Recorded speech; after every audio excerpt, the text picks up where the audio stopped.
함께 만드는 언론 미디어 협동조합. 여기는 국민TV. 함께 만드는 언론 미디어 협동조합. 여기는 국민TV.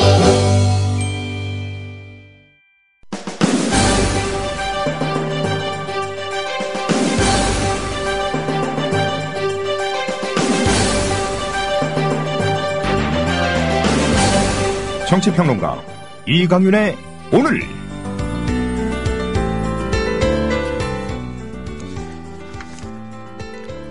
안녕하십니까, 이강윤입니다. 5월 7일 목요일 시작합니다.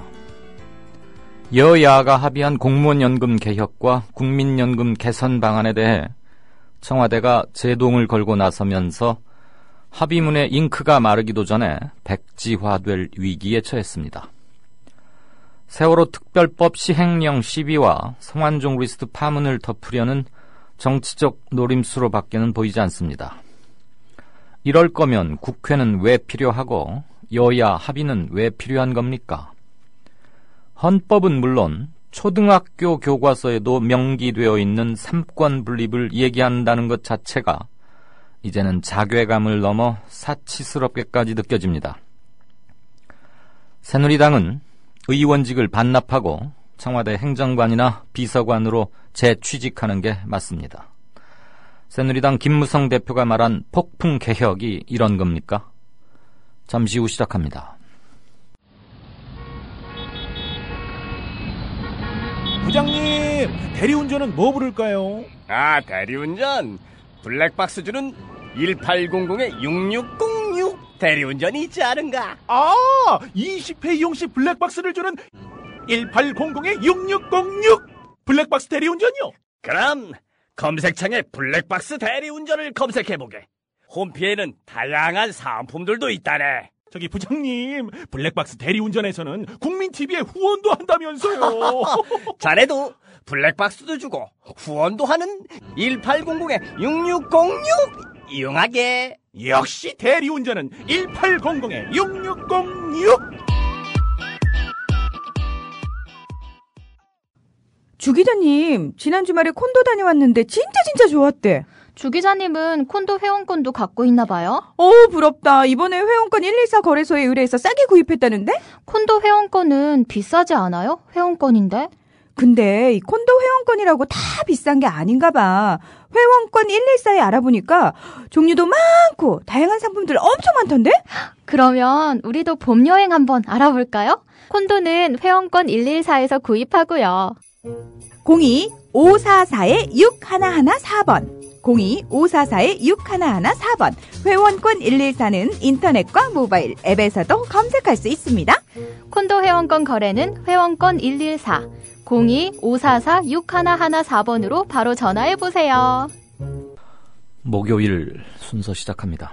조금 전에 끝난 새정치민주연합의 원내대표, 신임 원내대표 선출 투표에서 이종걸, 최재성 의원이 1, 2위로 결선 투표에 올랐고 최종적으로 이종걸 의원이 새 원내대표로 확정됐습니다.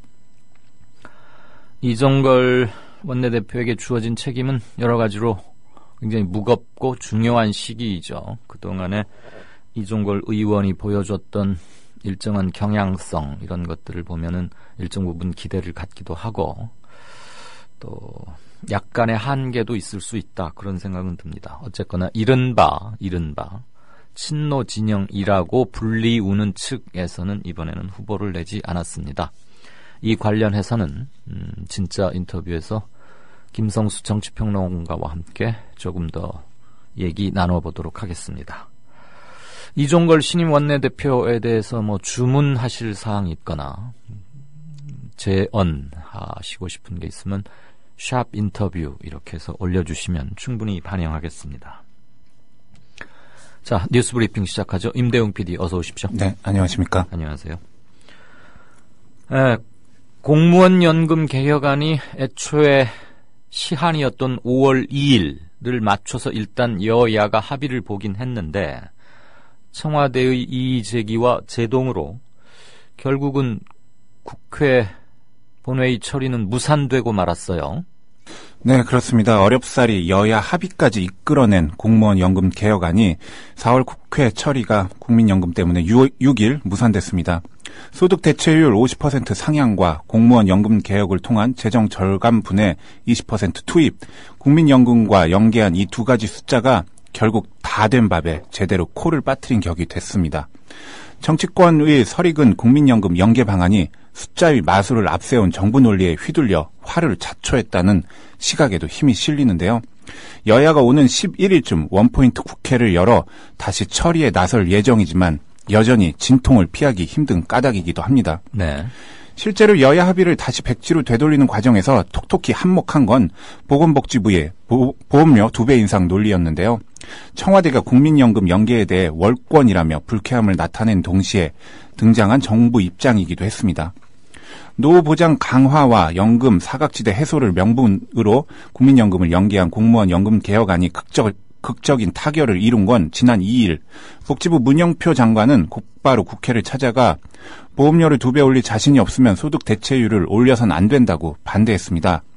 이후 복지부는 이른바 보험료 폭탄 논리로 연일 융단 폭격을 가했는데요. 네. 소득 대체율을 50%로 인상할 경우 수지적자가 발생하지 않으려면 현행 9%인 보험료율을 16.69%로 올려야 한다거나 안정적 수준으로 운영하려면 18.85%까지 인상해야 한다는 게 그 골자입니다. 복지부는 지난 6일에도 소득 대체율을 50%로 높인 상태에서 2060년에 기금이 소진된다면 2060년에는 당장 소득이 4분의 1 수준인 25.3%, 2083년에는 28.4%를 자녀 세대가 보험료로 부담해야 한다고 주장했습니다. 네, 복지부의 이런 아전 인수식 데이터 해석은 결국 미래 세대, 우리 후손 세대에게 죄 짓는 느낌을 주기에 이렇게 좀 충분하게 그렇게 작용한 게 역력하죠. 네, 그렇죠. 실제로는 기존 방식을 유지하더라도 2060년 보험료율은 21.4%로 오를 수밖에 없습니다. 그럼에도 복지부의 이런 논리는 미래에 죄 짓는 느낌을 주기에는 충분했고 결국 여야 합의를 주저앉힌 채 청와대의 월권론에 힘을 실는 지렛대 역할을 했습니다. 네. 이를 통해 노후보장이나 사각지대 해소 등 다른 명분들은 사실상 증발하게 됐고 국민정서법상 휘발성이 강한 보험료 폭등 이슈가 향후 논쟁을 주도하는 형국이 됐습니다. 네, 이 과정에서 세월호 특별법 시행령 그리고 친박계 핵심 7명에 대한 금품 뇌물 공여 의혹, 이른바 성완종 리스트 그런 것들이 일정 부분 조금 뉴스의 스포트라이트에서 밀려나는 듯한 그런 형국으로 되어가고 있어요. 자, 일단 이완구 전 총리는 일단은 사퇴를 했고 주변인들에 대한 소환 조사가 지금 진행 중이고 그거보다 먼저 홍준표 지사가 내일 검찰에 소환되게 돼 있죠. 그런데 쇼핑백 1억 원이 든 쇼핑백을 받은 홍준표 의원이 뭔지 묻지도 않고 그저 알았다는 말만 했다는 거 아닙니까? 네, 그렇습니다. 홍준표 경남지사가 성완종 경남기업 전 회장한테서 1억 원을 받았다는 의혹을 사는 시점은 2011년 6월입니다.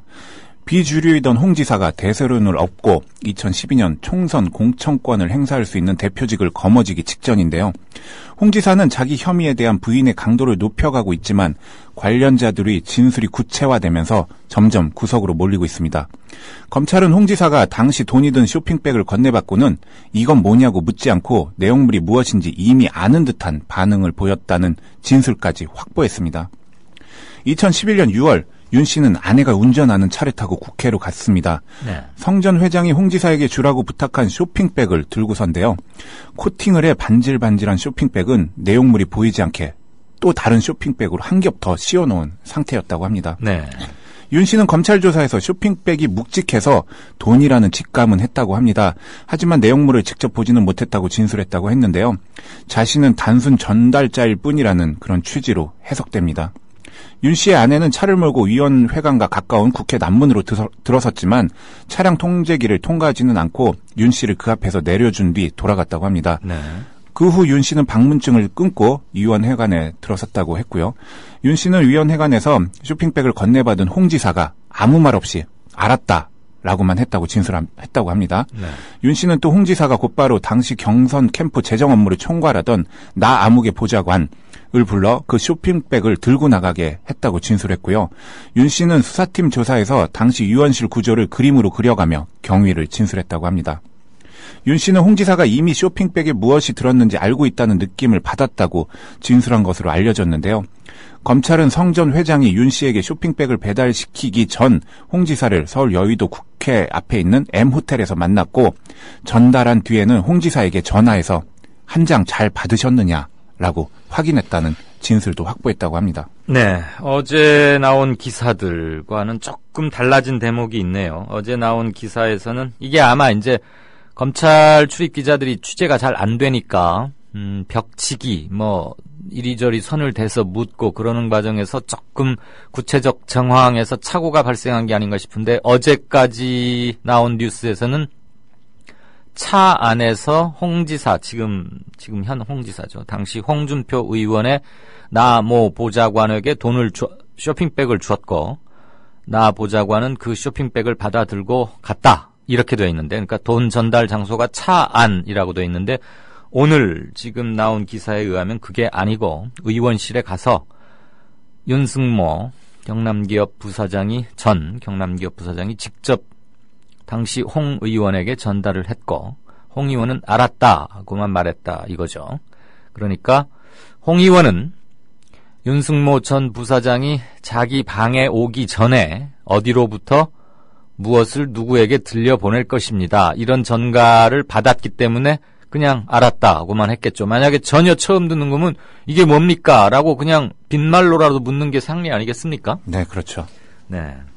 어제 기사는 조금, 어제 기사보다는 오늘 게 훨씬 진술의 신빙성이 더해져 있는 것 같고, 일테면 코팅을 해 반질반질한 쇼핑백은 내용물이 보이지 않게 다른 쇼핑백으로 한 겹 더 씌워놓은 상태 또는 당시 의원실 구조 이런 걸 그림으로 그려가면서 했다고 하니까 아마 이게 검찰에서 최종 진술한 것과 가장 가까운 기사가 아닌가 싶습니다. 참고로 말씀드리면 제가 왜 이 부분을 길게 말씀드리냐면 윤승모 씨의 진술의 일관성이 대단히 중요한데 어제 나왔을 때 어제 나온 얘기와 오늘 나온 얘기가 상당 부분 다르기 때문에 일단 돈을 주고받은 장소 이런 것이 뇌물수수 사건을 특정하는 데 있어서 매우 중요하기 때문에 제가 약간의 보충 설명을 드립니다. 검찰 출입 기자들 애환이기도 하고요. 사실 이런 것은 피의사실 공표죄에 해당하기 때문에 필요할 때는 그거 항상 무너뜨리긴 했습니다만 어제 기사는 조금 취재가 덜 된 게 아니냐 또는 잘못 와전된 것을 기자들이 퍼즐 맞추듯이 해서 쓴 게 아닌가 하는 생각을 합니다. 어쨌거나 홍 지사에게 당시 돈이 전해진 정황은 더욱더 구체화된 것으로 확인이 됩니다. 자, 정부가 어저께 세월호 특별법 시행령안을 국무회에서 통과시켰고 그러니까 세월호 특위는 이에 반발해서 독자적 개정안을 정부에 제출을 하겠다 이렇게 맞서고 있죠. 그동안 공언해왔던 반대 이것을 분명히 입장을 재확인하고 곧 실행에 옮기겠다는 얘기군요. 네, 그렇습니다. 이석태 특조위원장은 이날 서울 중구 저동 특조위 사무실에서 기자회견을 갖고 특조위가 반대해온 시행령안을 국무회의에서 심의 의결한 지금 단계에서 출범을 논의할 수는 없다면서 시행령이 특별법에 맞게 제정되고 인적 구성 등을 갖추게 될 때 비로소 출범할 수 있을 것이라고 밝혔습니다. 이어 정부가 통과시킨 시행령안은 핵심 보직을 파견 공무원으로 배치해 특조위의 독립성을 훼손하고 업무 범위를 타당한 근거 없이 축소해 특별법을 위반하고 있다면서 시행령이 모법인 특별법에 위반되는 게 많기 때문에 굳이 그것에 구애받지는 않겠지만 시행령이 의결됐기 때문에 활동 근거를 명확히 하려고 위원회 규칙을 만들 것이라고 했습니다. 네.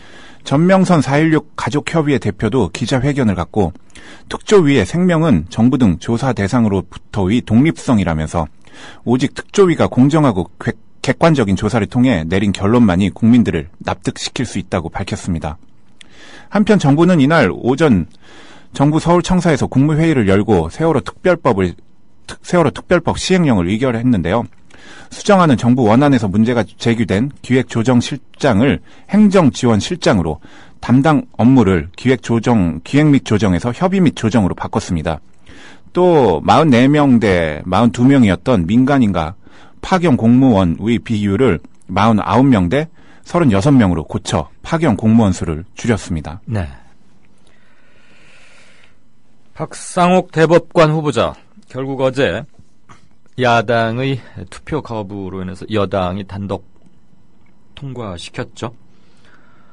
80일 만에 대법관 공백 사태가 어쨌거나 해소는 됐는데 그동안 도무지 이 양반은 자격이 안 된다라고 법원 사람들조차도 그렇게 지난번에 제가 한번 뉴스 브리핑에서 말씀드린 기억이 나는데 설문조사를 해봤더니 10에 7 정도가 약 66%가 현직 판사들이 포함된 법원 직원들을 상대로 공무원노조에서 여론조사를 해봤더니 67%가 박상옥 씨는 대법관으로는 택도 없다, 자격 없다 이렇게 응답한 사례도 있었는데 결국 여당이 밀어붙여서 대법관이 됐습니다. 뭐라고 취임 일성 뭐라고 하던가요? 네, 신임 대법관은 이날 오후 자신에 대한 국회 임명 동의안이 통과된 직후에 전화통화에서 개인적으로 영광스러운 자리라며 법관으로서 선입견이나 고정관념에 사로잡히지 않고 법과 양심에 따라 대법관 직무를 성실히 수행하겠다고 말했습니다. 그는 그동안 인사청문회 과정 등에서 불거진 박종철 고문치사 사건과 관련된 은폐 축소 논란에 대해 개인적으로 힘든 시간이었고 많이 지쳤다. 지금 와서 어떻게 다 이야기하겠느냐면서 말을 아꼈습니다. 하지만 박신임 대법관은 긴 시간 동안 기다리면서 대법관 직무에 대한 국민과 사회의 기대와 역할에 대해 막중함을 되새기는 계기가 됐다면서 앞으로 대법관으로서 사회의 다양한 목소리를 듣고 갈등과 분열을 잘 통합하고 분쟁을 해결하는데 제 경험과 식견을 모두 쏟겠다고 말했습니다. 그는 자신에 대한 대법관 임명 반대 목소리에 대해서도 그것도 사회의 다양한 목소리 중 하나이고 현실이기 때문에 겸허히 받아들인다며 항상 공부하는 자세로 대법관직을 수행하겠다고 덧붙였습니다. 네, 공부하는 자세로 대법관직을 수행하겠다. 그것도 나쁘지는 않지만 현대사에 대한 올바른 인식, 피와 땀으로 수백 명, 수천 명의 헌신 끝에 도달한 민주에 대한 공부가 더 선행되어야 하는 게 아닌가 그런 생각을 갖습니다. 어쨌거나 사람 팔자 알 수 없군요. 자, 인구 노령화가 급속도로 진행되면서 서울의 65세 이상 노인 인구가 처음으로 유년 그리고 소년 합쳐서 유소년이라고 하죠. 유소년 인구보다 더 많아졌다고요? 네, 7일 서울시 등에 따르면 4월 현재 65세 이상 서울 인구는 123만 7,181명으로 15세 미만 유소년 인구 123만 2,194명보다 4,987명 많았습니다. 이에 따라 15세 미만 유소년 인구에 대한 65세 이상 노령 인구 비율을 나타내는 노령화 지수는 100.4를 기록해 처음으로 100을 넘어섰습니다. 노령화 지수가 높아진다는 것은 앞으로 생산 가능 연령에 들어가는 인구에 비해 부양해야 할 노인 인구가 상대적으로 많아진다는 의미입니다. 네. 노령화 지수가 급속도로 높아진 것은 신생아 출생 속도가 노인 증가 속도를 따라가지 못하기 때문으로 분석됩니다. 노령화가 진행되면서 서울 시내 인구의 평균 연령도 지난해 말 처음으로 40세를 넘어 중년에 진입했습니다. 서울시 관계자는 전국적으로 서울시 출생률이 가장 떨어지는 반면 노인 인구는 매년 6만여 명씩 증가하고 있다며 이런 추세대로라면 서울은 2018년 인구 중 65세 이상 비율이 14% 이상인 고령화 사회에 진입할 것으로 보인다고 말했습니다. 네. 서울시 교육청이 특목고 재지정 평가 기준점에 미달한 서울 외고에 대해서 지정 취소 결정을 내렸군요. 초강수입니다. 네. 영훈 국제중에 대해서는 반면에 2년 뒤 개선 계획 이행 여부 등을 따져 재평가하기로 또 했는데요. 네. 서울 외고는 지정 네. 취소. 영훈 국제중은 2년 뒤에 한 번 더 보고 결정하겠다 이거죠? 네, 그렇습니다. 이 영훈 국제중이 삼성 이건희 회장의 손자 네. 이재용 씨의 아들을 거기 이렇게 편법으로 넣으려고 뭘 어떻게 하고 뭐 그러다가 말썽난 그 학교 말하는 거죠? 네, 입시비리 등으로 뭐 국민적 공분을 샀던 그 네. 학교인데요. 서울시 교육청은 7일 서울외고의 특목고 지정 취소를 결정하고 교육부의 동의 절차를 밟기로 했다고 밝혔습니다. 교육청은 서울외고 지정 취소 결정에 대해 세 차례에 걸쳐 의견 진술 기회를 줬지만 일절 청문 절차에 응하지 않아 예정된 처분을 낮추거나 바꾸는 등의 특별한 사유를 찾을 수 없었다고 설명했습니다. 관련 법령에 따라 교육부 장관은 교육청이 지정 취소 동의 신청을 받은 날로부터 50일 이내에 동의 여부를 결정해 교육감에게 통보해야 합니다. 교육부가 동의하지 않으면 서울외고의 특목고 지정 취소는 불가능하고요. 네. 과거 입시비리 등 사회적 물의를 일으켰던 영훈국제중은 반대로 교육청 청문회에서 적극적인 개선 의지를 보인 점 등을 인정받았는데요. 네.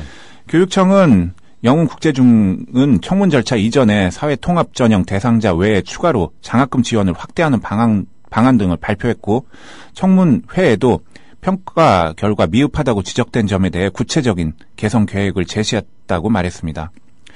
이어서 입시비리 등으로 국민적 공분을 샀던 영훈국제중을 마땅히 지정 취소해야 한다는 일부 의견이 있었지만 자발적으로 마련한 개선책을 이행하도록 하는 것이 학교의 발전의 기회가 되고 바람직한 변화를 이끌어낸다는 평가의 본래 목적과도 부합한다고 밝혔습니다. 네. 사회통합 전형 대상자 외에 추가로 장학금도 좀 늘리겠다. 뭐 이런 것을 발표했다는데 2년 후에 어쨌거나 요번에 약속한 것들을 잘 하고 있는지 그런 상황을 재점검하겠다는 거죠? 네. 네. 알겠습니다.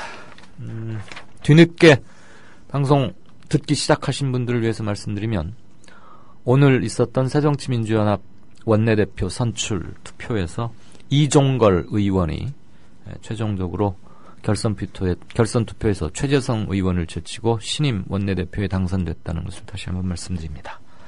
진짜 인터뷰에서는 김성수 평론가와 함께 이종걸 원내대표 체제의 앞날 이런 얘기 좀 해볼 거니까 벌써 지금 어느 분께서 하나 올리셨네요. 저도 이런 생각 안 그래도 물으려고 했습니다. 커피나무님. 친노가 뭔지 과연 친노 비노 자꾸들 하는데 이 지겨운 얘기를 몇 년째 계속 해야 되는지 이런 것들도 물론 함께 얘기할 겁니다. 샵 인터뷰라고 해서 올려주시면 충분히 반영하겠습니다. 뉴스 브리핑 지금까지 임대웅 PD였습니다. 고맙습니다. 감사합니다. The American people realize that this cannot be made a fight. Our working thesis tonight is this quotation.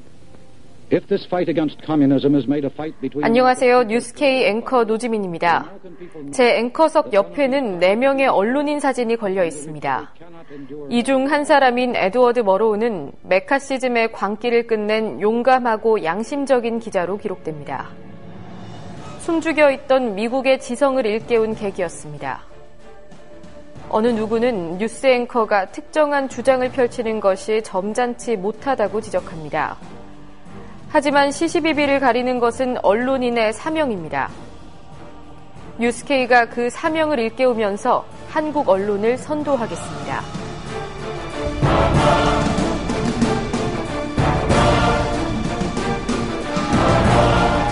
공정보도라는 미명에 몸을 숨긴 기계적 중립. 품위 품격이란 미명의 존재를 감춘 엘리트주의. 뉴스K는 하나하나 혁파해 가고 있습니다. 오늘 저녁 7시 당신의 진실한 전달자 뉴스K 많은 시청 바랍니다. 네, 4시 55분 막 들어왔습니다. 게시판을 보고 다음 코너 들어가죠. 물자빈님, 더 이상 야당의 문제점을 얘기하는 것은 우는 아이 뒤통수 때리기 같다. 이제는 정부 여당의 문제에만 집중해야 할 듯합니다. 네. 상황에 따른 전략과 전술 차원에서 말씀 주신 것으로 이해하겠습니다. 우는 아이 뒤통수 때리기. 참 상황은 별로 좋지 않은데 이 표현 자체는 쏙 귀에 들어오는군요. 고맙습니다.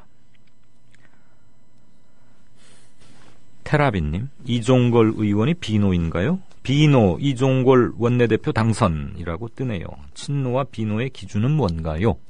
네, 이따 함께 진짜 인터뷰에서 한번 같이 얘기해 보시죠. 여러분들이 생각하시는 친노와 비노의 기준이 뭔지 좀 올려주시기 바랍니다. 그거 묶어서 김성수 평론가 요즘 그 보이는 라디오인가 거기에서도 얼굴 많이들 보시죠. 함께 좀 길게 얘기해 보고자 합니다. 전병헌 의원도 문재인 대표를 디스하고 나섰네요. 디스가 뭐 이렇게 시비 걸고 뭐 그러는 거죠. 어제가 아니죠. 그제죠.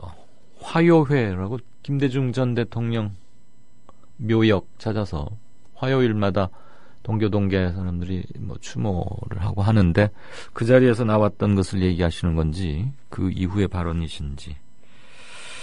전병헌 의원은 뭐 굳이 뿌리를 찾자면 동교동계 출신이라고 할 수는 있죠. 정치 이야기님, 친노는 없어요. 자꾸 친노 하는 게 보기 안 좋네요. 네, 이런 생각들을 많이 하고 계시죠. 친노가 따로 없듯이 이른바 국민 라디오도 친노 방송이다. 이런 일부의 우리 외부의 시각에 대해서 그것은 적극적으로 그렇지 않다라는 것을 프로그램을 통해서, 컨텐츠를 통해서, 뉴스를 통해서 조금 이미지를 바꿔나갈 필요는 있다고 봅니다. 사실 친노 방송이 아닌데, 어느 한 정파에 치우친 방송이 아닌데 몇몇 어떤 에피소드나 일화 뭐 이런 것들 때문에 우리가 좁은 경향성, 울타리 속에 갇힌다는 것은 미디어 협동조합 전체를 위해서도, 그리고 언론 기능을 수행하고 있는 우리 국민 TV, 국민 라디오를 위해서도 결코 바람직스럽다고는 생각지 않습니다. 그러니까 친노 비노로 구분하는 프레임의 문제점을 지적함과 동시에 친노, 뭐 무슨 빠 이렇게 오해를 받는 소지도 우리 스스로 줄여나가는 안팎의 노력이 동시에 진행되어야 하지 않을까 하는 게 1년간 미디어 협동조합 국민 라디오에서 90분짜리 시사 프로그램을 진행해온 저의 언론인으로서의 소견입니다. 오해 말고 들어주시기를, 물론 들어주시리라 기대하고 드린 말씀이었습니다.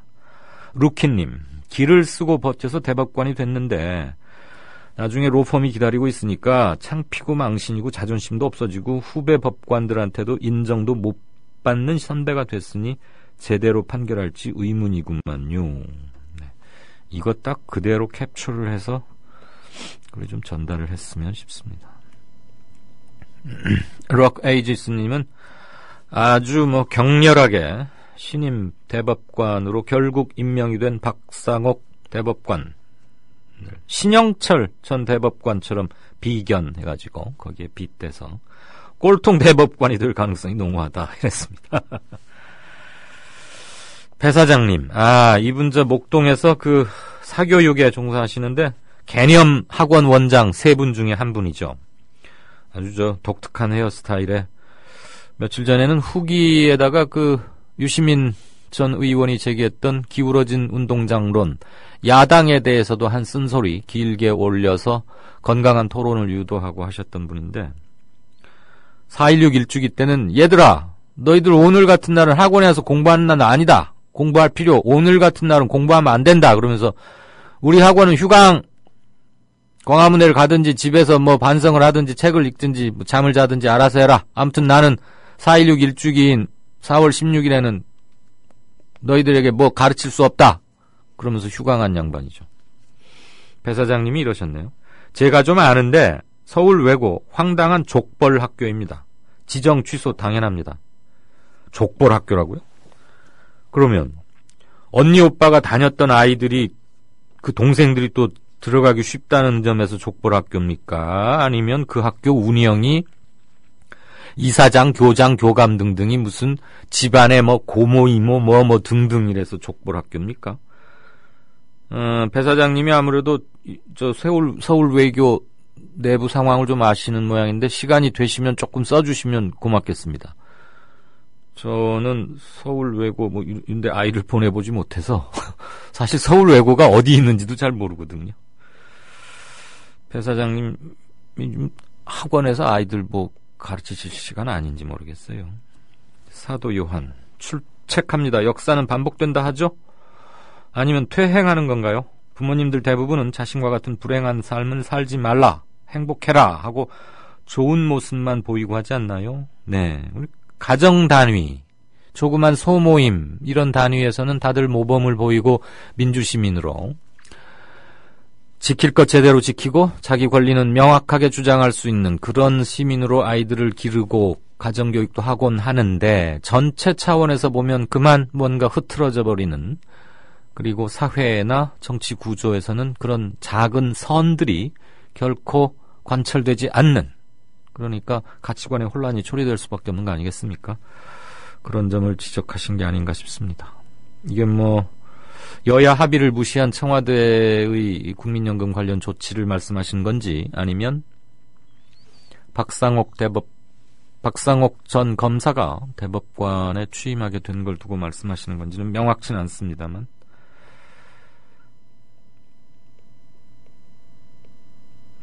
맛있는 치킨님, 이게 뭔가요? 사법고시 합격하고 현 검찰총장 김진태 총장과 홍준표 지사가 같은 반 60명이었는데 당시 담당 교수가 이 2명을 검사 부적격자로 평가했다는군요. 그 교수가 차라리 퇴원을 시켜버렸다면 오늘날 이런 불상사는 없었을 듯 하네요. 이강윤 앵커가 네, 새날 인터뷰 들으셨군요. 애청하고 응원하겠다. 응원 감사하고요. 그 사법연수원 어느 교수가 귀하들은 검사로서는 좀 문제 있다. 평가만 그렇게 하고 결국은 사법연수원 수료시켰어요. 네. TL님, 이종걸 의원이야 모태 까방권 획득한 분이시라 제가 비판은 안 하겠습니다만, 과거에 노무현 대통령이 퇴임 후 가장 궁지에 몰렸을 때 노무현 전 대통령이 구속수사에 대해서 찬성하는 요지의 발언도 했었고, 친노 쪽하고는 감정이 상당히 안 좋은 걸로 나는데 참 걱정되네요. 지금 당대표하고 화학적 결합이 잘 될런지라고 말씀하셨습니다. 정치인은 이래서 과거의 행적, 어떤 말들을 해오고 어느 순간에 어떤 투표와 어떤 처신을 했는지 이런 건데, 이종걸 의원의 성향에 대해서는 찬반 또는 많은 논란이 있을 수 있다는 건 압니다. 어떤 부분에서는 굉장히 진보적이고 분명한 점을 견지해온 바도 있고, 지금 TL님의 지적도 일부분 사실에 분명히 기초하리라 믿습니다. 근데 모태 까방권이 뭡니까? 이종걸 의원이야 모태 까방권 획득한 분이시라. 이런 단어에 제가 둔감해서 좀 죄송합니다만, 이 인터넷 유행어를 따라잡기가 너무 힘들어요.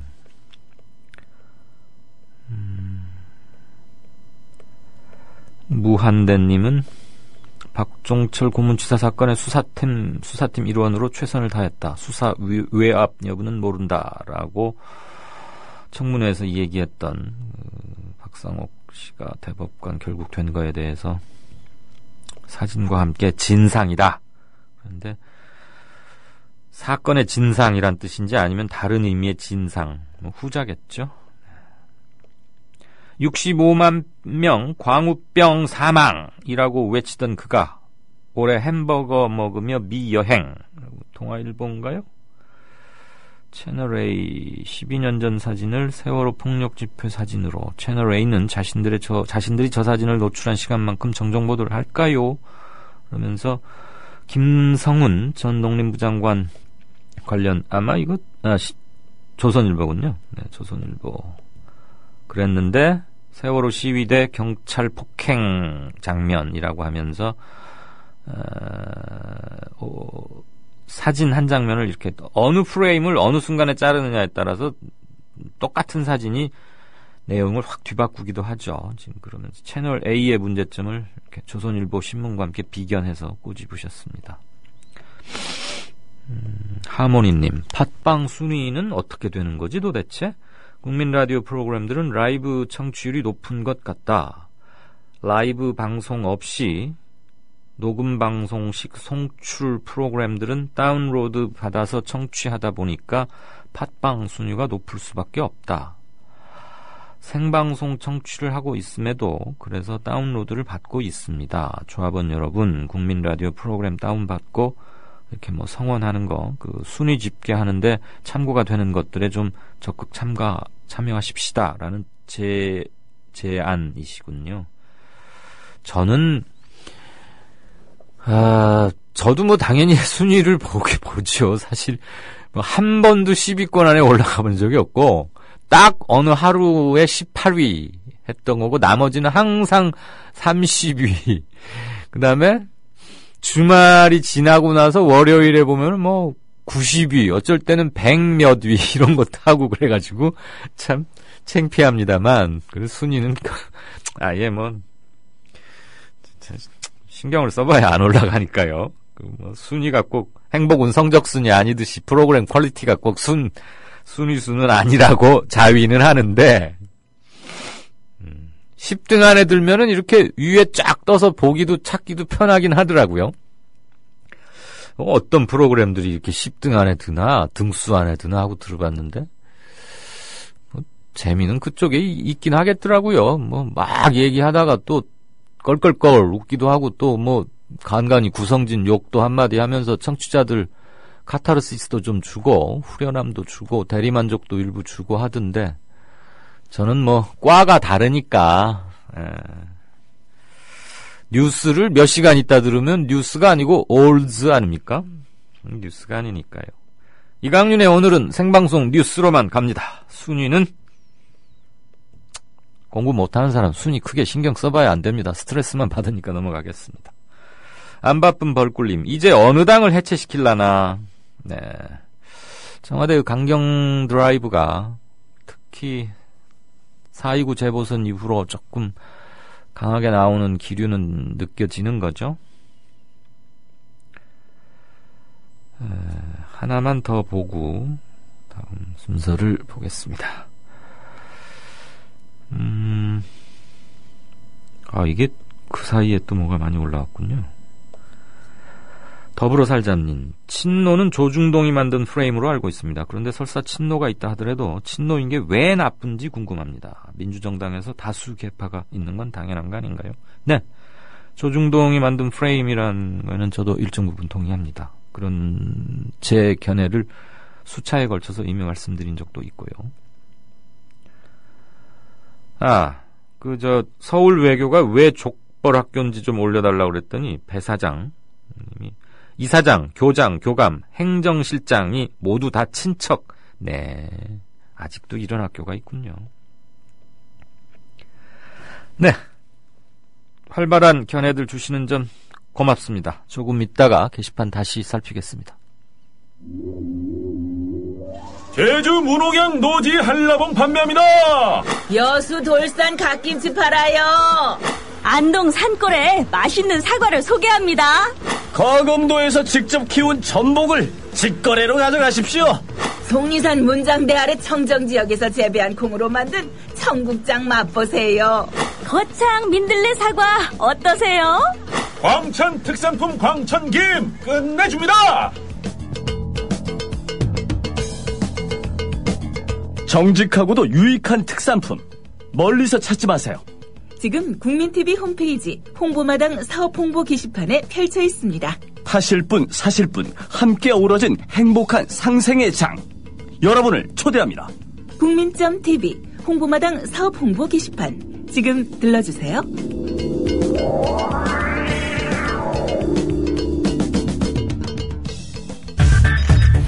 이강윤의 오늘, 이제는 정가 산책으로 함께합니다. 정치권 동향 생생하게 풀어드릴 분은요. 한국일보 기자, 안녕하세요. 네, 안녕하세요. 앞으로는 여야 원내대표나 당대표들이 뭘 합의를 해도 기자들 불러서 말하기 전에 청와대에 가서 결재 받고서 해야 되는 거 아닙니까? 글쎄요. 공무원연금 이렇게 하자고 그래갖고 국민연금 공적기능 강화시키고 했는데 청와대에서 사실상 이거 안 돼, 다시 협상들 하시오, 뭐 거의 그렇게 돌아가는 거 아니에요? 일단 어제까지의 전반적인 상황은 어제도 잠깐 말씀을 드렸습니다만 청와대와 친박계가 사실 이 여당 내부의 의견을 이제 뒤집은 뭐 그런 상황이었는데 네. 전체적으로 보면 청와대가 아주 뭐 이렇게 좀 아주 강하게 푸시를 해서 네. 이 친박계 의원들을 움직였다 뭐 이렇게 보기는 좀 상황이 꼭 그랬던 것만은 아닌 것 같다 뭐 이런 좀 얘기들이 나오긴 하는데 네. 어쨌든 지금 친박계 의원들이 뭐 앞장서서 사실 이제 여야 간 합의를 잠정 합의를 이제 뒤집은 뭐 그런 양상이 됐는데 오늘 지금 청와대 그 홍보수석이 발표한 입장을 좀 꼼꼼히 살펴보면 이 국민연금과 공무원연금을 연계하는 문제에 대해서 그러니까 이 공무원연금하는 공무원연금한 대로 그냥 처리하고 예. 국민연금 관련 논의는 추후에 하지 않고 완전히 분리해서 보자. 예. 뭐 이렇게 지금 제안을 한 거여서 여야가 합의했었던 그러니까 공무원연금 개혁을 개혁안대로 처리를 하되 이걸 바탕으로 해서 이 공적연금 전반의 보장성 강화 논의를 좀 본격적으로 하자는 그 합의 자체를 사실은 원점에서 재검토해라 이제 이런 요구를 한 걸로 그렇게 해석할 수 있을 것 같습니다. 네. 그러니까 말씀하셨던 대로 여야는 이 공무원연금만 개혁하는 거에서 딱 매듭 짓고 나머지는 그 다음 선 이후에 하는 문제로 그렇게 가지 않고 예. 공무원연금 개혁안을 처리하려 하되 이 불씨를 공적연금 전반의 이 기능 역할을 강화하는 쪽으로 앞으로 계속해서 논의하자 이렇게 한 건데 지금 청와대는 이거를 완전히 분리해서 하라 뭐 이렇게 지금 입장을 내놓은 거여서 말씀하신 대로 좀 청와대는 좀 다른 얘기를 한 셈이 된 거죠. 근데 청와대가 그렇게 쪼개가지고 이건 하고 저건 좀 이따 하라 그러면 야당이 따라가겠습니까? 야당이 강력히 주장해서 빠터 하다시피 해서 공무원연금하고 국민연금 이렇게 해서 성안된 거 아니에요? 지금 분위기로 보면요. 어쨌든 청와대는 이제 오늘 오전에 분명하게 이 국민연금과 공무원연금을 이제 분리해서 예. 그러니까 공무원연금만 그 자체만 먼저 처리하고 그리고 이제 기왕이면 조금 더 뭐 이렇게 개혁의 강도를 좀 높여서 처리를 해달라 뭐 이렇게 주문을 한 거고 이후에 이제 국민연금 관련한 부분은 따로 논의를 하라 뭐 이렇게 얘기를 한 건데 그런데 이제 지금 여야가 5월 2일 날 합의한 내용은 조금 다르지 않습니까? 네, 그렇죠. 그런데 분명히 이제 국회 차원에서 지금 이제 여야가 다시 이제 협상을 진행을 할 텐데 네. 새누리당이 5월 2일 합의한 자체를 무력화하고 예. 처음부터 다시 논의하자 이렇게 제안하지 않는 이상 예. 이 여야 협상의 출발점은 아마 5월 2일 합의문이 될 가능성이 높습니다. 예. 그리고 지금 새누리당의 전반적인 뭐 입장 김무성 대표나 유승민 원내대표의 주변 사람들 얘기를 들어보면 5월 2일 합의문을 이 휴지 조각으로 만들고 그 이전부터 원점에서 재검토하는 건 말이 안 된다는 게 뭐 공통적인 의견이어서 네. 아마 이 청와대는 뭐 그렇게 요구는 해놓은 상태지만 예. 실질적인 여야 협상은 5월 2일 합의문을 바탕으로 아마 진행이 될 가능성이 높아 보입니다. 예. 그러면 청와대가 진짜 원하는 건 뭐예요? 왜 이렇게 세게 나오는 거예요? 글쎄요, 뭐 그거야 뭐 그 청와대 사람들이 뭐 아주 구체적으로 청와대에서 뭐 구체적으로 얘기를 안 하니까 그러니까 겉으로 드러난 이유는 겉으로 지금 내세우고 있는 이유는 두 가지 아닙니까? 예. 이 국민적인 보험료율을 어차피 소득 대체율을 높이려면 보험료 부담이 좀 올라갈 텐데 그러니까 국민적인 부담이 커질 수밖에 없는데 이 국민적 사전 동의가 먼저 필요하다. 뭐 이런 거고 그다음에 실제 이제 재정 투입 가능성 이런 부분들에 대해서 좀 정확하게 추계가 나와야 된다. 예. 그러니까 이거는 좀 더 엄밀하게 좀 그 자료나 뭐 이런 것들을 좀 충분히 검토하고 예. 이 시간을 갖고 사회적인 공감대를 형성해 나가면서 추진해야 된다 이제 이런 건데. 예. 그런데 사실은 말씀드렸듯이, 그러니까 여야의 합의 내용도 보면, 예. 그러니까 순서대로 보면 공무원연금 먼저 처리를 하고 그리고 이 국민연금 소득 대체율을 포함한 이 공적연금 강화 부분을 이제 지금부터 착실히 논의하자 이런 거 아닙니까? 예. 그러니까 형식적으로만 놓고 보면 사실 청와대가 얘기한 거하고 뭐 크게 다르진 않은 것 같아 보이는데 그런데 이제 문제는 이 공적연금의 보장성을 강화하는 기능을 강화하는 그 방안 이걸로 지금 국민연금을 먼저 이제 좀 건드리겠다 이런 게 이제 여야의 합의 사항 아닙니까? 네. 그런데 보면 뭐 청취자분들께서 이제 2007년에 그러니까 참여정부 때 그 국민연금 개혁 과정을 조금 알고 계신 분들은 좀 판단하실 수 있겠지만 예. 당시에 이제 소득 대체율을 40%까지 낮추는 걸로 그렇게 여야가 정치권에서 이제 여야가 그래서 합의를 했던 그 바탕에는 기초노령연금이라는 게 있었지 않습니까? 근데 지금은 기초연금으로 이제 바뀐 상태인데 이 재정이 투입되는 이 기초노령연금 부분으로 그러니까 그것도 이제 수익자 부담 비슷하게 가는 이 기초노령연금으로 10% 정도를 이 노소득을 보장하는 그 기능을 기초노령연금에 담겠다는 거였어요. 네네. 그러니까 기초노령연금을 5%부터 시작해서 단계적으로 좀 올려서 10%까지 가고 네. 국민연금은 40%까지 낮추면 기초노령연금 플러스 국민연금으로 가면 이게 이제 한 50% 정도 보장성을 지킬 수 있다. 이제 이런 판단에서 그렇게 갔던 건데. 예. 그런데 이제 이게 이 기초노령연금은 기초연금하고 다르게 이건 역시 그러니까 본인들이 냈던 돈을 나중에 이제 돌려받는 그런 방식인데 예. 이 기초연금으로 2012년 대선을 경과하면서 여야가 모두 특히 이제 박근혜 대통령 쪽에서 박근혜 후보 쪽에서 먼저 기초연금 그 공약을 들고 나왔죠. 1인당 20만 원씩 예. 100% 다 주겠다. 예. 그러니까 기초연금은 기본적으로 재정이 투입되는 돈이지 않습니까? 그렇죠. 그러니까 이거는 그러니까 국민의 세금으로 이제 충당이 되는 기초연금을 20만 원씩 하고 이거를 단계적으로 올려서 노후소득을 보장하겠다 이렇게 간 건데 실제로 보니까 재작년에 이제 기초연금법 개정안이 통과될 때 보니 이게 전체 노인에게 20만 원씩을 주지도 못했고 소득 하위 70%만 주게 된 거고 네. 그리고 이 액수도 언제 얼만큼 더 올라서 실제 물가 상승률에 비례해서 갈지 그런 부분들에 대해서도 지금 명확하게 나와 있지 않으니 실제 재정은 기초연금을 통해서 일부 나가긴 하는데 예. 이 노후소득 보장이 잘 안 되니 이제 국민연금 소득 대체를 다시 높이자 이런 논의가 지금 진행이 그러니까 야당에서 주장을 한 거고 여당이 이제 그걸 수용을 한 건 아닙니까? 예. 그러면 결국은 국민연금 소득 대체율 높이는 논의를 하게 되면 박근혜 대통령의 대선 공약 파기 논란이 또다시 불거질 수밖에 없는 상황입니다. 아하. 그러니까 기초연금을 충분히 대선 때 공약했던 것처럼 예. 그렇게 갈 수 있는 상황이면 국민연금 소득 대체율 논의가 굳이 필요하지 않은데 국민연금 소득 대체율 논의가 필요하게 된 건 이 대통령의 이 기초연금 공약이 제대로 지켜지지 못하고 이게 어떻게 될지 더 지금 소득 대체 그러니까 노후소득을 보장하는 기능을 제대로 수행할 수 있을지 없을지가 지금 불분명해진 이런 상황을 감안해서 지금 나온 얘기라서 청와대 입장에서 보면 굉장히 좀 불편한 얘기일 수 있는 거죠. 예. 그 자체가.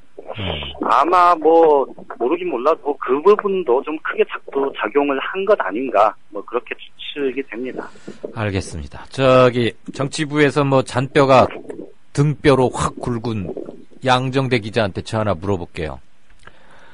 여야가 공무원연금 그거 하면서 국민연금 또 이렇게 40에서 50%로 10%포인트 올리기로 했더니 월권이라 그랬잖아요. 예. 근데 청와대에서 여야 합의문을 놓고 A는 그냥 하고 B는 나중에 논의를 하거나 아무튼 좀 나중에 해라라고 합의문을 놓고 이래라 저래라 하는 것도 월권 아닙니까? 뭐 그럼 보기에 따라서 다를 수는 있는데 예. 그러니까 뭐 청와대에서 월권이라고 한 건 그런 거겠죠. 그러니까 공무원연금 개혁을 위해서 꾸려진 실무기구에서 예. 상관없는 국민연금을 논의했으니까 그러니까 월권이다. 공무원연금의 범위를 벗어난 예. 그 합의를 한 거 그리고 여야가 마찬가지로 이 공무원연금 관련한 논의를 하면서 그 범위를 벗어나서 합의를 한 거 뭐 그런 부분들을 지적을 한 거니까 예. 뭐 청와대 입장에서는 자기들이 봤을 때는 월권이다 뭐 이렇게 볼 수도 있겠죠. 그러면 국회에서 지적을 여야가 알아서 한 거를 왜 입법부인 청와대에서 뭐라 하라 마라 하는 것도 월권 아닙니까? 그러니까 이제 오늘 그래서 이제 워딩을 자세히 보면 예. 이거 먼저 하고 저건 나중에 이렇게 명시적으로 돼 있는 건 아니더라고요. 그러니까 자기들도 국회에다가 대고 이거 먼저 하고 저건 나중에 하시오 이렇게 명시적으로 바보가 아닌 이상 그렇게 얘기하지는 않죠. 그러겠죠. 근데 이제 의미상으로 보면 당연히 이제 그런 의미가 읽히니까 말씀하신 대로 이제 오히려 청와대가 월권한 거 아니냐 이런 지적은 충분히 나올 법합니다. 저도 바보가 아니어서 그렇게 물은 거예요. 네. 나 참 국회 위에 저기가 있는 줄 오늘 처음 알았어요. 자, 새정치연합 새 원내대표 이회영 독립운동가 그분의 손장가 그렇죠? 네네, 이회영. 이종걸 의원 선출됐는데 두 가지 물을게요. 문재인 대표하고 궁합이 잘 맞을 것 같습니까? 그게 1번. 2번. 여야 관계 어떻게 바뀔 것 같습니까? 2번입니다. 일단 2번에서는 아마 대여 관계는 조금 이전에 전병헌 또 잠깐 이제 박영선 원내대표가 있었고요. 예. 전병헌 우윤근 원내대표 때와는 조금 다르게 아마 좀 강경한 목소리들, 그러니까 야당의 요구를 좀 확실히 관철시키려는 그런 노력들이 굉장히 좀 많아질 거다. 이런 예상은 충분히 가능할 것 같습니다. 예. 그건 제가 길게 설명 안 드려도, 그러니까 이종걸 원내대표가 그동안에 보여왔던 정치적인 입장이나 또 행동 이런 것들을 통해서 충분히 예상 가능할 것 같고요. 다만 이제 상대가 지금 유승민 원내대표, 새누리당의 유승민 원내대표인데, 이 유승민 원내대표도 사실 굉장히 유연해서 여당 치고는 지금의 새누리당 의원 치고는 굉장히 유연하고 또 그 주변 의원들도 굉장히 좀 이 중도 실용적인 이 외교안보 분야를 제외한 경제 사회 분야에서는 굉장히 좀 그 중도 개혁 성향까지 보이는 그런 차원이어서 의외로 좀 여야 간의 오히려 소통의 창구 이런 것들은 좀 원활할 수도 있다. 그런데 이제 다만 이번 공무원연금 개혁 논의 과정에서 확인됐던 것처럼 이 청와대에서 이제 그 부분을 어떻게 이 당의 자율성을 보장할 거냐, 이 당청 관계가 어떻게 흘러가느냐에 따라서 이 여야 간의 협상 과정도 좀 굉장히 영향을 받을 수밖에 없을 텐데, 어쨌든 이번 질문에 대한 답은 의외로 좀 간단할 것 같고요. 근데 1번 같은 경우는 문재인 대표하고 궁합이 잘 맞을 거냐의 문제는 사실 예단할 수는 없는데, 저는 개인적으로 두 사람이 아주 크게 부딪히거나 그렇게 가지는 않을 수 있다고 생각을 합니다. 그러니까 많은 분들이 지금 이종걸 의원의 당선을 사실상 이 비노 진영이 똘똘 뭉쳐서 이 이종걸 원내대표를 선출한 걸로 좀 그렇게 해석이 될 거고, 사실은 많은 당 안팎의 이제 대체적인 평가가 그럴 텐데, 그런데 이종걸 신임 원내대표가 사실 가지고 있는 기본적인 입장이나 방안 이런 것들이 제가 볼 때는 그러니까 문재인 대표가 그리고 있는 구상하고 있는 이 전국 운영의 방향이나 이런 것들하고 크게 어긋날 것 같지는 않고요. 다만 이제 당 운영 과정에서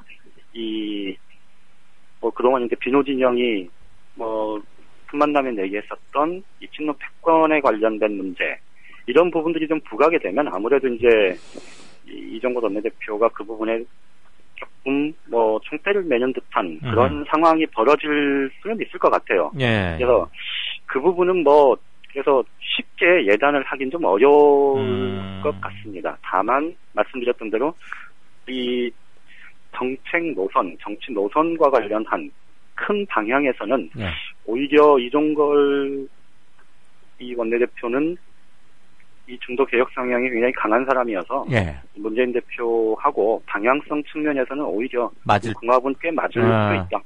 정책적 방향에서는 오히려 더 합이 잘 맞을 수도 있고. 그렇죠. 과거 그 친노 비노 요때 잠시 시비가 일었었 그때로 보면은 조금 거꾸러울 수 있는데, 그렇죠. 사실 또 의원하고 원내대표가 됐을 때는 좀 달라질 수는 있겠죠. 그렇죠. 알겠습니다. 아무튼 요리조리 잘 빠져나가십니다, 양 기자님. 잘 알겠고요.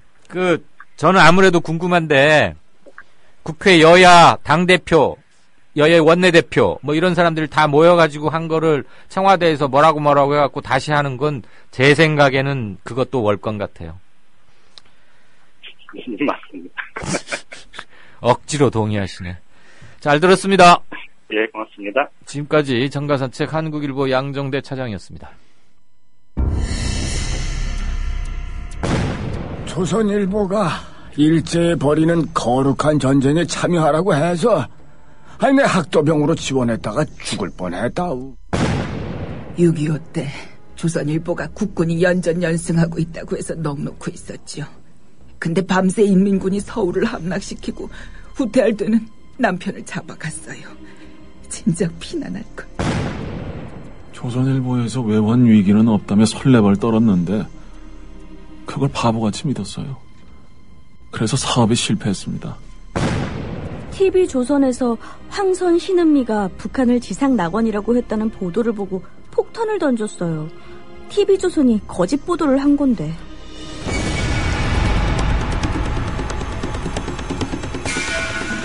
이런 조선일보가 여전히 신문시장 1위를 독점하고 있습니다.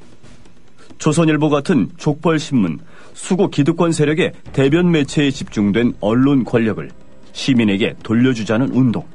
이게 바로 미디어 협동조합 운동입니다. 조합원이 아니신가요? 서둘러 가입해주세요. 조합원이신데 조합비를 아직 못 내고 계신가요? 서둘러 자동납부 신청을 해주세요.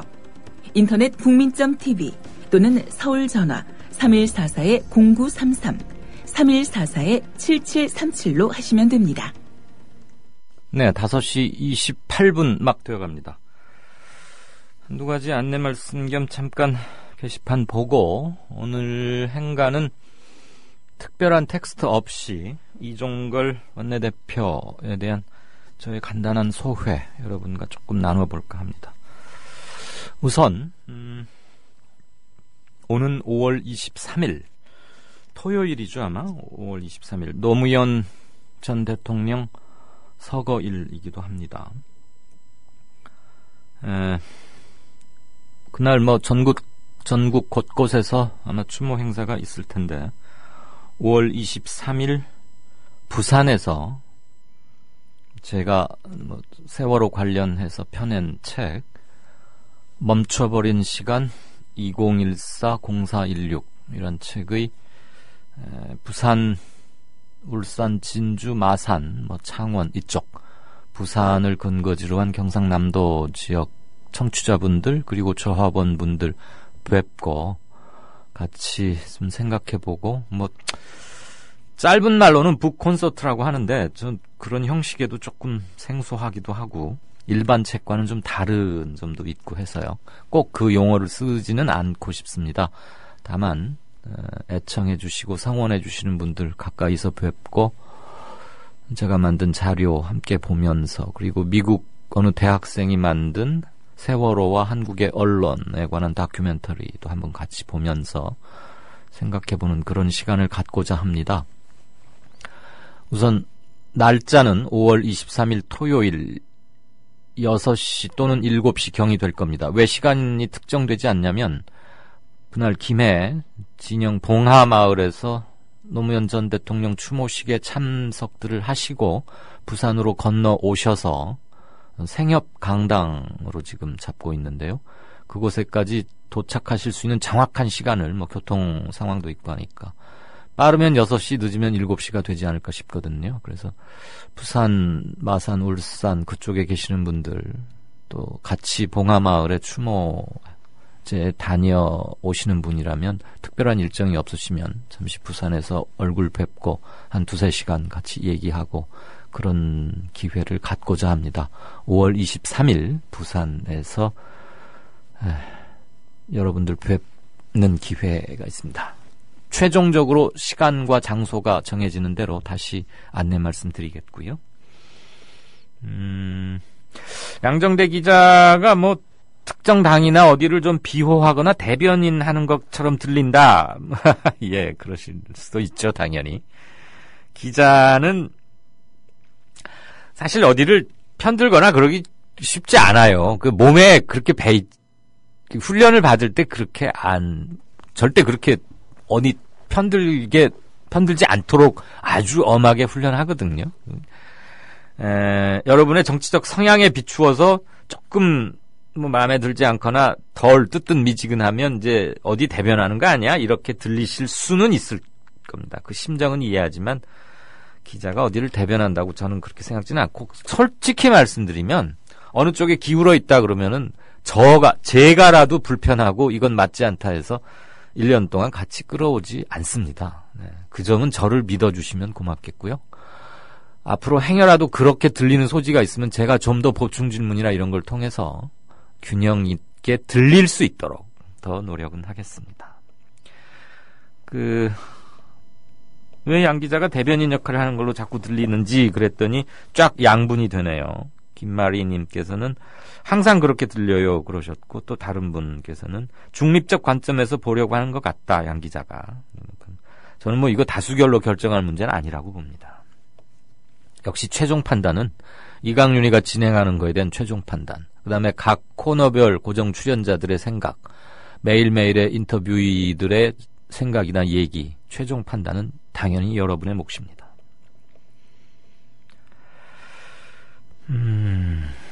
예전에는 뉴스에 이슈가 며칠씩 갔는데 요즘은 시간마다 급변한다는 소리를 들었어요. 순위가 앞에 있으면 들어보는 사람이 많겠지만 이강윤의 오늘이 순위에서 좀 밀려 있더라도 제 경우에는 신뢰도가 좀 우선적이다. 그래서 팟캐스트에서 늘 믿고 듣는다. 최고라고 생각한다. 아유, 감사합니다. 과찬이시고요. 사도 요한님은 2015년 5월 7일 오후 5시 현재 59위입니다. 수백 개 팟캐스트 중에 이 정도면은 상위 1%엔 드는 거니까 너무 속상해하지 말라고. 예. 또 이렇게 59회라고 사진까지. 자, 방금 속보가 하나 들어왔는데 그렇게 뭐 경천동지할 속보는 아닙니다만 포스코 건설 특혜 의혹과 관련해서 전정도 씨 그 관계사 압수수색에 들어갔다는 거. 한동안 경남기업이더니 성완종 전 새누리당 의원 겸 경남기업 회장의 자살 이후로는 리스트 수사가 몇몇 사람에 한정되는가 싶고 다시 이제 포스코 건설 쪽으로 수사에 좀 피치를 올리는 감이 있습니다. 아무튼 공정한 것은 검찰이 살 수 있는 마지막 길이라는 점 다시 한번 강조드리고 싶고요. 이종걸 원내대표가 삼수 끝에 드디어 이종걸 의원이 삼수 끝에 야당 원내대표에 올랐습니다. 참 그동안 선수에 비하면 당지군이 별로 없었다. 되게 안 된다. 그런 말도 듣곤 했는데, 조선일보하고 각을 세우고, 이렇게 결기를 높이고, 항의하고 이럴 때, 그 다음에, 또 법률가 출신이니까, 검찰의 무리한 수사나 피의사실 공표, 이런 것들에 대해서 또 검찰 방문해서 따지고 할 때는 대단히 매서운 전투성도 보여줬고요. 천신정, 이른바 한 10여 년 전에 열린우리당 개혁파 천신정 그 상징이었던 시절에 천신정 그룹과 대단히 가까운, 인간적으로도 정동영 그룹과 사적으로도 교분이 상당히 있는 걸로 저도 전해 듣고 눈으로 보기도 했습니다만, 눈으로 봤다는 건 좀 그렇네요. 면전에서야 다들 가까운 척 하니까, 정치인들은. 눈으로 봤다는 얘기는 취소합니다.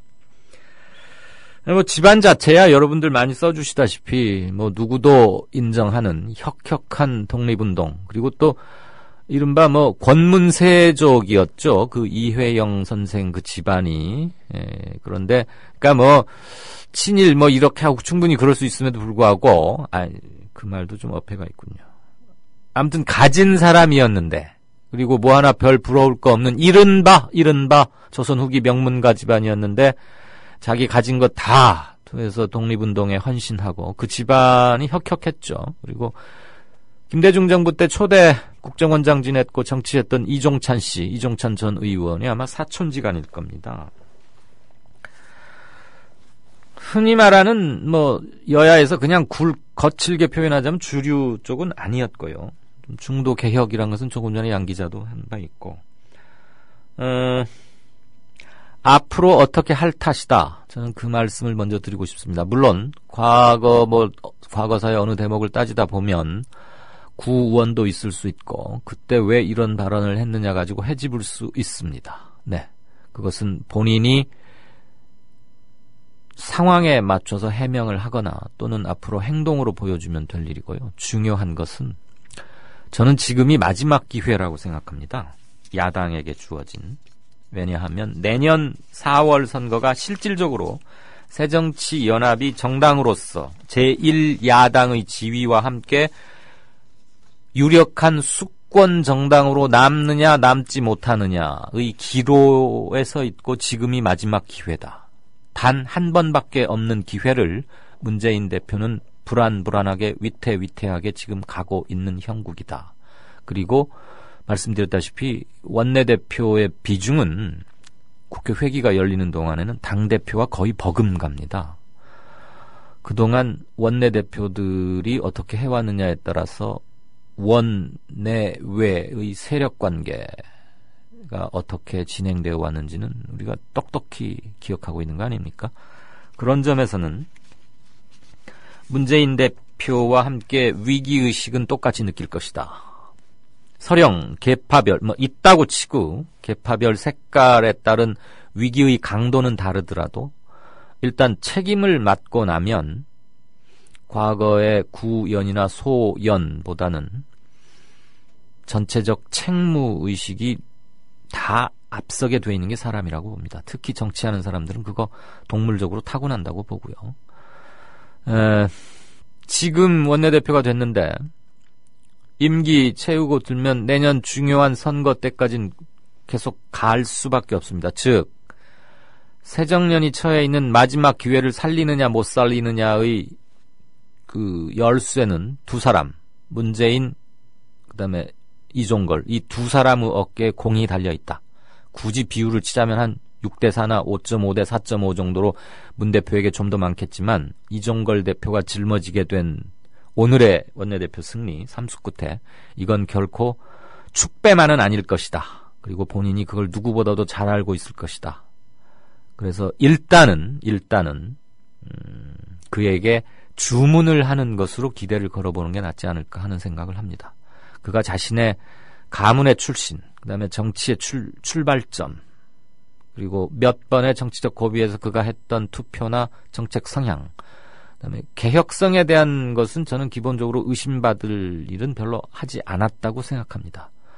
그는 지금 최소한 머릿속을 가볍게 비우고 야성을 회복하는 것, 그리고 부질없는 계파 논란에서 모두들 벗어날 수 있도록 확고한 자리를 지켜주는 것, 그리고 무엇보다도 허물어버려야 할 것을 먼저 하나만 딱 정해서 그걸 허무는데 문재인 대표하고 함께 나선다면 과거에 있었던 약간의 양측의 불만 이런 것들은 충분히 덮일 수 있다고 봅니다. 새 원내대표가 위기에 처한 야당의 희망 회복에 한 걸음을 내딛기를 주문 겸 기대합니다. 이상으로 행간 마치겠고요. 진짜 인터뷰 들어가겠습니다. 미디어 협동조합이 벌이는 싸움은 단번에 끝나는 단거리 달리기가 아니라 마라톤입니다. 반만 년 동안 기승을 부려온 기득권 논리, 또 기회주의가 어찌 일거에 숙청되겠습니까?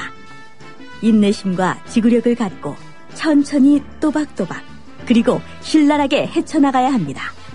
국민TV의 조합원이 되어주십시오. 이 사술과 기만의 시대 언제까지 방치하겠습니까? 국민TV가 가장 무서운 견제자로서 어둠을 헤치고 썩지 않게 하는 힘이 되겠습니다. 이제 가입하실 때가 됐습니다. 미디어 협동조합 홈페이지 국민.tv 또는 mediacoup12@gmail.com의 문호는 24시간 열려 있습니다. 다 함께 자부심으로 물려줄 세상을 만듭시다. 누가 아는 바로 당신이 할 일입니다.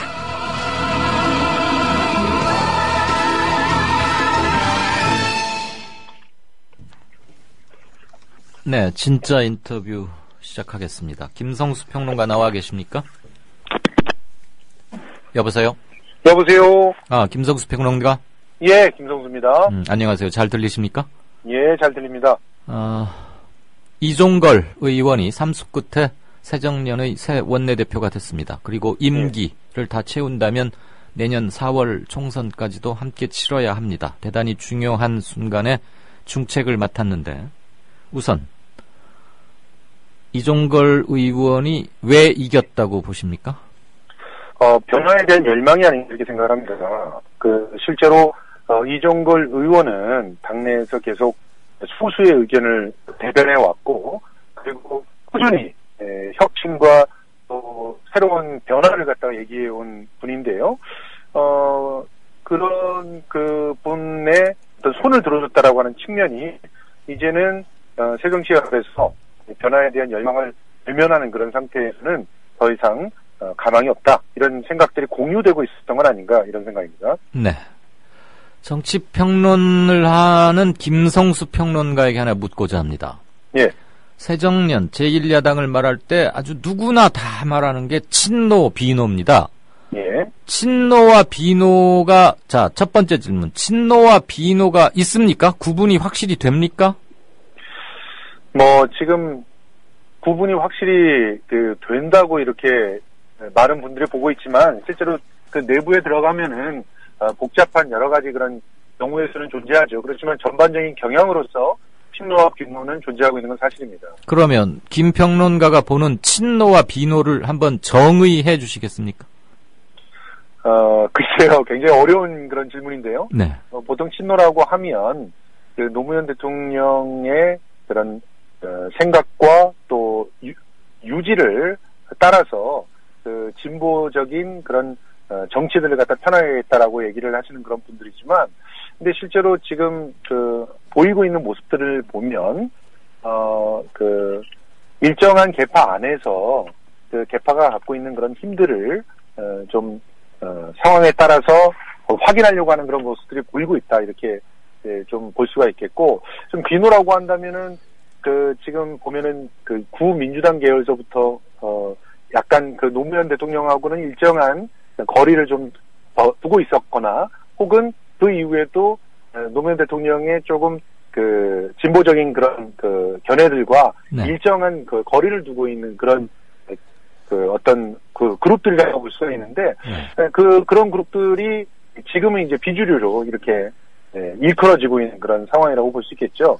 그런데 지금 친노와 비노가 서로 어떤 계파 싸움을 한다라고 이렇게 보는 그런 견해들보다는 사실 민주주의라고 하는 것은 서로가 입장이 다른 사람들이 모여서 네. 서로가 합의를 해나가는 것이 민주주의거든요. 네. 그런 측면에서 사실보다는 상당히 과장되어 있는 분들도 있다고 저는 생각을 합니다. 그 과장은 누가 시켰을까요? 당내의 불협화음 때문에 친노와 비노의 다른 점이 커 보이는 겁니까? 아니면 친노와 비노를 구분시킴으로써 정치적 이득을 얻을 수 있는 곳에서 두 그룹 간의 차이를 과장시키는 겁니까? 일단 첫 번째는 제1야당으로서 뚜렷한 자신의 로드맵과 또 정책적 대안을 보여주지 못하고 있는 것에 대한 어떤 문제 원인 찾기가 먼저라고 보거든요. 네. 근데 그 문제 원인을 찾는 사람들 중에서 어떻게 보면은 이렇게 표현을 해서 어떨지 모르겠지만 새정치민주연합 쪽에 조금 거리를 두고 있는 쪽에서는 네. 그 원인을 그런 정치적인 어떤 이합 집산에서 찾아서 새정치민주연합의 어떤 행보들을 제한을 두려고 하는 의도가 있겠죠. 그렇지만 기본적으로 새정치민주연합 쪽의 견해를 같이 하는 사람들은 그런 안타까운 마음, 내부에서의 그런 균형들을 빨리 좀 봉합을 하고 실제로 힘 있는 대안들을 내놓는 그런 모습들을 보고 있기 때문에 네. 그런 뼈 있는 충고들을 하고 있다고 보는데요. 네. 그 모든 것들이 너무 정치적인 계산으로만 얘기가 된다면 실제로는 대안을 내올 수 있는 그런 논의가 될 수가 없거든요. 예. 그런 측면에서 좀 안타까운 마음입니다. 제 질문에 대해서 매우 수준 높게 답변을 하셔서 제 수준에 맞게 다시 한번 여쭙겠습니다. 친노와 비노 사이에는 일정 부분 차이가 있다. 라고 아까 답변하셨는데, 그 차이라는 게 두 그룹 간의 본질적인 차이에서 비롯된 어쩔 수 없는 당연한 차이인 건지, 아니면 어떤 정치적 이득을 노리기 위해서 두 그룹 간의 차이를 강조하고 조장하려는 측에서 자꾸만 부각시키는 건지가 제 질문이었습니다. 저는 후자 쪽에 더 가깝다고 봅니다. 기본적으로 지금 그 친노와 비노의 어떤 논쟁 자꾸 촉발시키는 측에서는 이 대립으로서 일정한 이득을 얻는 사람들이 많겠죠. 네. 실제로는 이들이 화합을 함으로써 이루어낼 수 있는 가능성들이 주목되는 분들은 이런 문제들이 있을 때마다 오히려 그 문제를 봉합하려고 노력을 하겠죠. 네.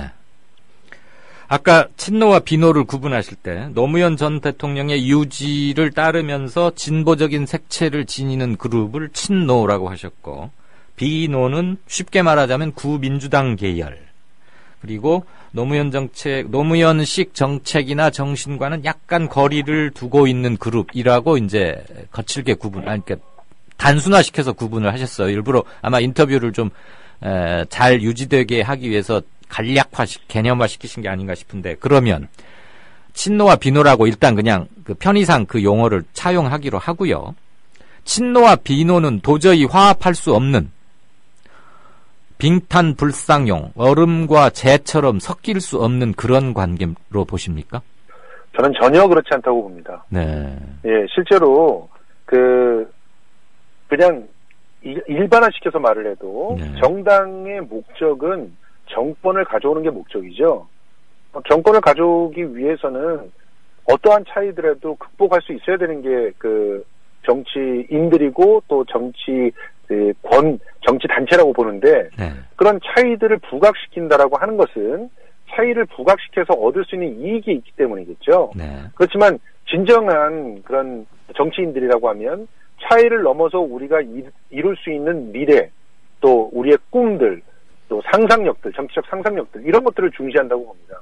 그것이 대안으로 나오고 정책으로 구현되고, 그리고 실제 우리의 삶을 바꾸는 입법이나 혹은 기타 다양한 그런 실천으로 이어질 때 우리 사회가 바뀐다고 보거든요.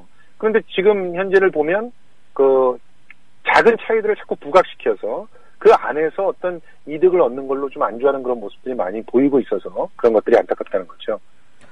그런데 가끔은 오늘 같은 투표에는 이제 이른바 친노 그룹에서는 후보를 내지 않았고, 그럼 친노 표심이 어디로 가느냐, 괜히 이제 이런 추측 기사들 많이 쓰곤 하는데, 무슨 당에 사단이 나거나 조금 뭐가 있으면 확연히 구분되는 듯이 보여요. 그것은 건강한 불협화음입니까? 아니면 어느 선까지는 같이 가는데 결정적인 국면에서는 둘이 한 몸, 2인 삼각이 되기 힘들다는 뜻입니까? 기본적으로 불협화음은 어디에나 있고요. 예. 불협화음이 다 섞여 있기 때문에 그것을 구별해낸다는 게 굉장히 어렵겠죠. 그렇지만 이런 기준을 놓고 보면 어떨까 생각합니다. 예를 들어서 지금 현재 그 공무원 연금 개혁안 합의안을 네. 도출해냈잖아요. 많은 전문가들도 그렇고 또 관심 있게 이걸 지켜보고 있는 사람들은 공무원 연금 개혁안의 합의안은 혁명과도 같은 일이고, 실제로 4.29 재보궐선거의 패배를 상쇄하고도 남는 그런 새로운 출발이다, 이렇게 평가를 하는 분들이 많습니다. 그런데 그 일부 언론들과 혹은 기업들과 또 정부의 일부에서 이런 부분에 대해서 비판적인 목소리가 나잖아요. 네. 그럴 때 그거를 잡아서 그것을 차이로서 부각시키고 비판을 하고 이런 모습들을 보인다면 그런 것들은 좀 납득하기가 어려운 불협화음이라고 보고 있거든요. 네. 큰 전제 속에서 지금 이번에 공무원 연금 개혁안을 한마디로 말하면 공무원들이 살을 깎아서 국민연금을 보충할 수 있는 그런 전제를 얻어놓고, 그리고 사학연금하고 군인연금이 개혁될 때도 이런 방식을 쓰자라고 하면서 큰 아젠다를 설정해 놓은 건데, 네. 그런 아젠다에는 강력하게 지지를 보내면서 함께 싸우는 과정에서 강론들을 가지고 이제 조정해 나가야 될 필요가 있는데, 이런 합의 자체를 막 공격하는 그런 모습들이 내부에서 보인다라고 한다면, 내부라는 게 지금 새정년 내부를 말씀하시는 겁니까? 예, 새정년 내부에서도 이제 일부 그런 견해들을 갖고 있는 분들이 계신데요. 그 내부에서 다른 견해를 갖고 있는 사람들이 말씀 도중에 미안합니다. 예. 이른바 비노라고 보시는 겁니까? 다 비노라고도 보지 않고요. 그 비노의 일부라고 봅니다. 근데 그러니까 이런 그 사안에 따라서 그것을 민감하게 보시는 분들이 있고 또 그걸 민감하게 보지 않는 분들이 있고 전체적인 흐름 속에서 함께 싸워야 될 내용 중에 있다라고 보는 분이 있고 아니다 확실하게 다른 생각을 가져야 된다라고 하는 분들이 있어서 그게 다 사안별로 다릅니다. 그런데 그거를 획일적으로 친노다, 비노다 이렇게 구분짓는 것 자체에는 무리가 많다고 보고요. 그런 의도에는 뭔가 다른 계산들이 있다고 생각을 하는 것이죠. 네, 김평론가의 견해를 종합하자면 이른바 흔히들 그렇게 네이밍을 해서 레떼르 효과도 있는데 친노, 비노로 나누어지는 그룹이 있는 건 사실이다. 그러나 그들이 불구대천에 한 지붕을 이고 살 수 없을 만큼 본질적으로 차이가 있는 것은 아니다. 라는 얘기죠. 그렇습니다. 네, 알겠습니다. 이 문제가 근데 왜 이렇게 몇 년째 계속 친노, 비노 자꾸 이렇게 반복된다고 보십니까? 뭐 여러 가지 이유들이 있다고 보는데요. 네. 그 여러 가지 이유 한 3가지만 골라보십시다. 3가지만 골라보면 우선 첫 번째가 참여정부를 이끌어왔고 친노의 핵심이라고 하는 분들이 이전에 참여정부의 평가에 대해서 상당히 억울한 마음들을 많이 갖고 있는 것 같아요. 네. 그렇게 생각을 하시면 과거의 잘못들을 고칠 수 있는 여지들을 많이 놓치게 됩니다. 네. 저는 사실은 친노 중에 한 분이지만 이제는 정치를 하지 않겠다라고 빠져나가 있는 유시민 전 장관 같은 경우도 비슷한 오류들을 갖다 범하고 있지 않는 생각이 드는데 이번에 공무원 연금에 대해서 소득 대체율 50%는 불가능한 일이라 딱 선언을 해버리시는 그런 모습을 보였거든요. 네. 물론 전반적으로는 이 합의안을 지지를 하시는 게 있지만 근데 이런 모습은 참여정부가 했던 그런 일들에 대해서 어떻게 보면은 부정적으로 보는 시각들이 너무 커지지 않을까 하는 우려 때문이 아닌가 생각을 하는데 이제 그 과오에 대해서는 빨리빨리 그것을 털고 새로운 출발을 할 수 있게끔 적극적으로 대안을 모색하는 그런 모습들을 많이 보여야 되는데 그런 부분에서 좀 소극적인 것들이 비노들의 반감을 더 키우는 그런 상황들이 된다고 하는 걸 보고요. 네. 두 번째로는 지금 기울어져 있는 언론의 지형들도 한몫한다고 봅니다. 예. 이런 언론에서 프레이밍을 하잖아요. 그래서 야권에서 무슨 다툼이 일어난다고 하면 무조건 친노 대 비노의 어떤 대결로 몰아가고 있는 그런 상황들이 보이죠. 그런 상황 속에서는 생산적인 그런 논쟁이 더 이상 불가능해집니다. 그런데 그런 쪽으로 자꾸 확산시키는 그런 흐름에 빠져들어서는 안 되겠다는 생각을 하고요. 네. 그리고 또 세 번째로는 지금 현재 건전한 비판들이 내부에서 막 벌어져야 되는데 이것은 온전한 민주적인 시스템 속에서 가능한 겁니다. 그런데 실제로 새정치민주연합에 온전한 민주적 시스템이 구축되어 있다고 보는 분들이 그렇게 많지는 않아요. 그러다 보면은 세력 싸움들이 자꾸 벌어지게 되는데 그런 세력 싸움들은 자꾸 불가피하게 이런 어떤 계파들의 싸움들로서 읽혀지게 되기 때문에 건전한 논의를 위해서 세력 싸움이 벌어진다고 해도 그건 무조건 개파 갈등으로 폄하되는 그런 경향들이 있죠. 그런 원인들이 지금 현재의 어떤 프레임을 강화시키고 있고 그런 측면에서 좀 실제로 내부의 상황과 다르게 좀 억울하게 보이는 부분들도 존재한다고 생각합니다. 누가 억울하게요? 새정치민주연합의 건강한 대안들을 갖고 있는 사람들은 굉장히 억울하겠죠. 그 건강한 대안들을 갖고 있는 사람들은 친노, 비노 어디도 아닌 사람들을 말하는 겁니까? 아닙니다. 그렇지 않습니다. 친노에도 있고 비노에도 있죠. 네. 건강한 대안들을 갖고 건강한 대안으로 충분히 만날 수 있는데 네.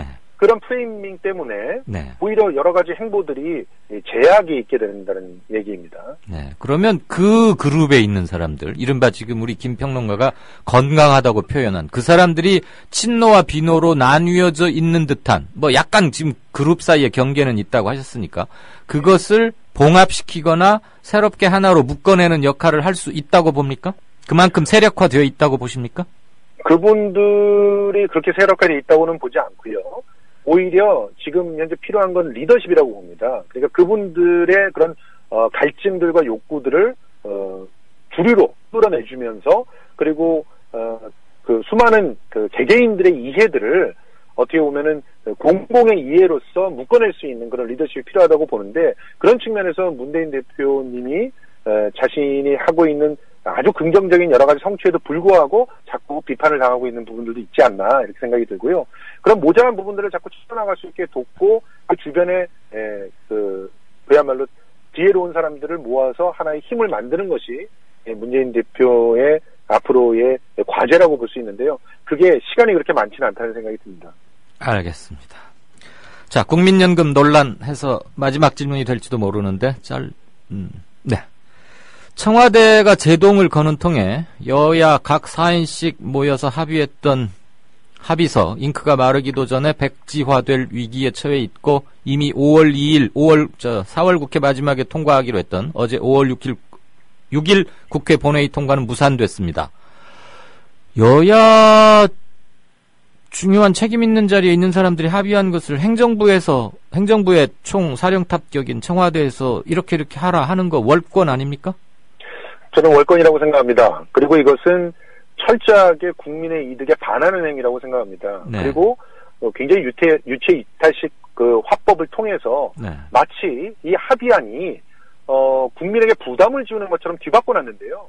결코 그렇지 않습니다. 이런 부분들을 국민 TV에서 먼저 나서서 잘 알려나갈 필요들이 있다고 보고요. 특히나 야권에서는 범야권이 이번에는 정말 똘똘 뭉치는 모습들을 보여줬으면 좋겠습니다.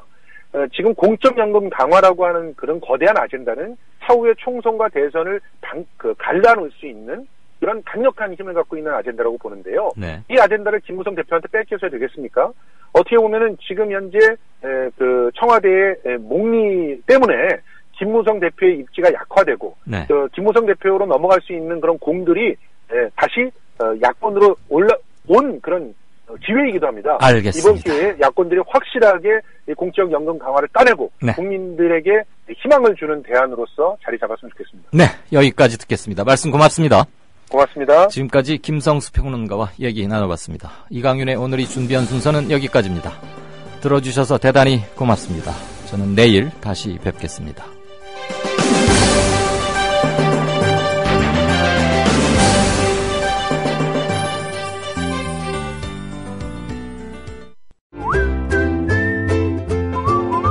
국민라디오 팟캐스트 응원하는 가장 쉬운 방법 아시나요?